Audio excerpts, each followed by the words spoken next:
लघु संविधान किसे कहा जाता है?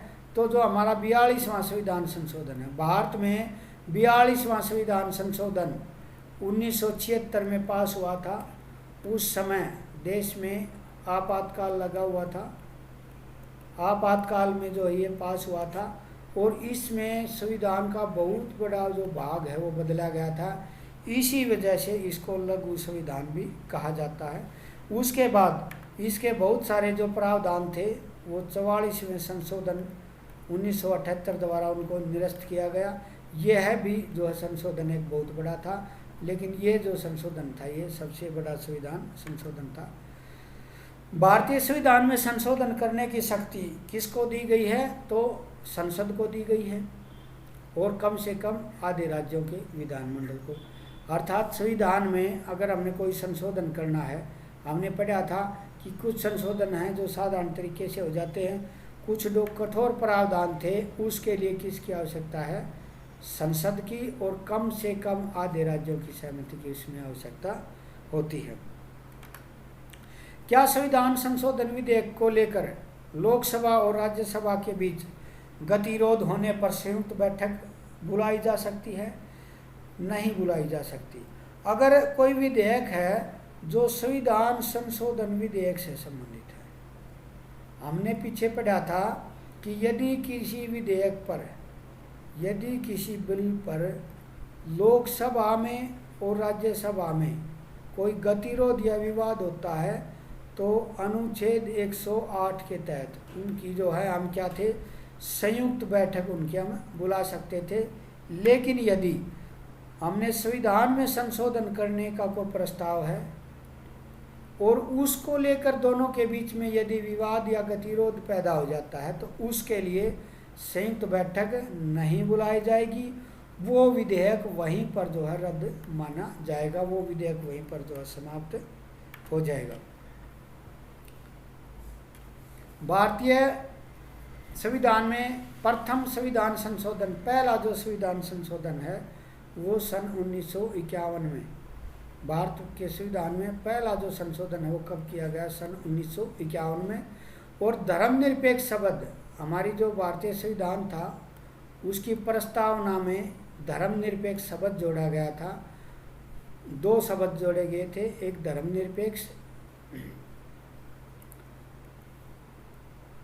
धर्मनिरपेक्ष और दूसरा समाजवाद। धर्मनिरपेक्ष और समाजवाद ये जो है ये कब जोड़े गए थे? 1976 में 42वें संविधान, 1976 में 42वां संविधान संशोधन हुआ था, उसमें धर्मनिरपेक्ष और समाजवाद दो शब्द इसमें जोड़े गए थे। संविधान संशोधन की प्रक्रिया का वर्णन, जो हमारा संविधान में संशोधन किया जाता है, बदलाव किया जाता है, वो किस अनुच्छेद में इसका वर्णन है? अनुच्छेद 368 में संविधान संशोधन प्रक्रिया का वर्णन किया गया है। कौन से संविधान संशोधन द्वारा शिक्षा को मौलिक अधिकार में शामिल किया गया है? 86वां संविधान संशोधन 2002, शिक्षा अब मौलिक अधिकार है। शिक्षा अब क्या है? मौलिक अधिकार है। कोई भी माता पिता जो है बच्चों को इस अधिकार से वंचित नहीं करता। ये 86वें संविधान संशोधन 2000 द्वारा इसको जोड़ा गया था। और ये 11वां जो हमारे मौलिक कर्तव्य हमने पढ़े थे, जो कर्तव्य पढ़े थे, तो ये 11वां मौलिक कर्तव्य भी था। समाजवाद शब्द किस संविधान संशोधन द्वारा जोड़ा गया? अभी अभी बताया है 42वें संशोधन में समाजवाद और धर्मनिरपेक्ष दो शब्द जो है इसमें जोड़े गए थे। और ये संविधान की प्रस्तावना, जो हमारे संविधान की प्रस्तावना में जोड़े गए थे।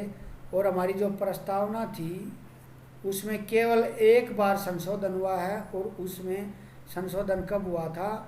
जब ये दोनों शब्द उसमें जोड़े गए थे। तो भारत के संविधान की प्रस्तावना में समाजवादी और धर्मनिरपेक्ष 42वें संविधान संशोधन द्वारा 1976 में जोड़े गए थे। किस संविधान संशोधन के तहत दल बदल विरोधी अधिनियम पास हुआ? यह अभी पढ़ा था ना 1985 में। संविधान संशोधन कौन सा था? वो 52वां संविधान संशोधन 85 के तहत।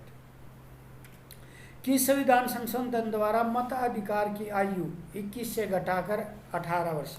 पहले वोट डालने की आयु भारत में कितनी थी? 21 वर्ष थी, लेकिन 18 वर्ष कब की गई? 1989 में 61वां संविधान संशोधन। 1989 में 61वां संविधान संशोधन के द्वारा जो है इसको घटा करके कितना कर दिया गया? 18। पहले ये कितनी थी? पहले ये 21 थी। 9वीं अनुसूची किस संविधान संशोधन में जोड़ी गई? भारत के संविधान में 1951 के पहले संविधान संशोधन में। हमारा जब संविधान बना उसमें कितनी अनुसूचियां थी? 8 अनुसूची थी। 9वीं अनुसूची कब जोड़ी गई? पहले संविधान संशोधन द्वारा ही। उसमें क्या चीज़ें डाली गई? 9वीं अनुसूची में सरकार ने वो कानून डाले कि जो जन कल्याण के लिए सरकार जिन कानूनों को लागू करना चाहती थी और वो न्यायपालिका के दायरे से जिनको बाहर रखना था, वो 9वीं अनुसूची में डाले गए थे। किस संविधान संशोधन द्वारा लोकसभा और राज्यसभाओं की विधानसभाओं का कार्यकाल 6 वर्ष किया गया? तो जो 42वां संविधान संशोधन था, सबसे बड़ा संविधान संशोधन कहते हैं, उसमें क्या किया गया कि जो लोकसभा का कार्यकाल है और राज्य की विधानसभाओं का कार्यकाल 6 वर्ष किया गया। वैसे सामान्य 5 है और अब भी 5 है। ये 44वां जो संशोधन आया उसमें दोबारा से इसको 5 कर दिया, लेकिन एक बार इसका कार्यकाल कितना कर दिया गया? 6 वर्ष इसको किया गया 42वें संविधान संशोधन द्वारा।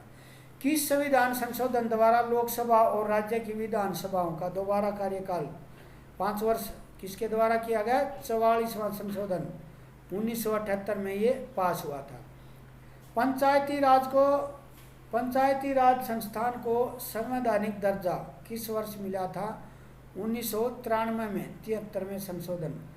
पंचायती जो राज प्रणाली है वो आज़ादी के बाद जो हमारी पंचायती राज व्यवस्था थी उसमें राज्यों को अधिकार थे कि वो पंचायत के चुनाव अपने हिसाब से कराएं। तो कोई भी राज्य जो है वो नियमित चुनाव करवाने के लिए पाबंद नहीं था। लेकिन 1993 में हमने संविधान में संशोधन किया और 73वें और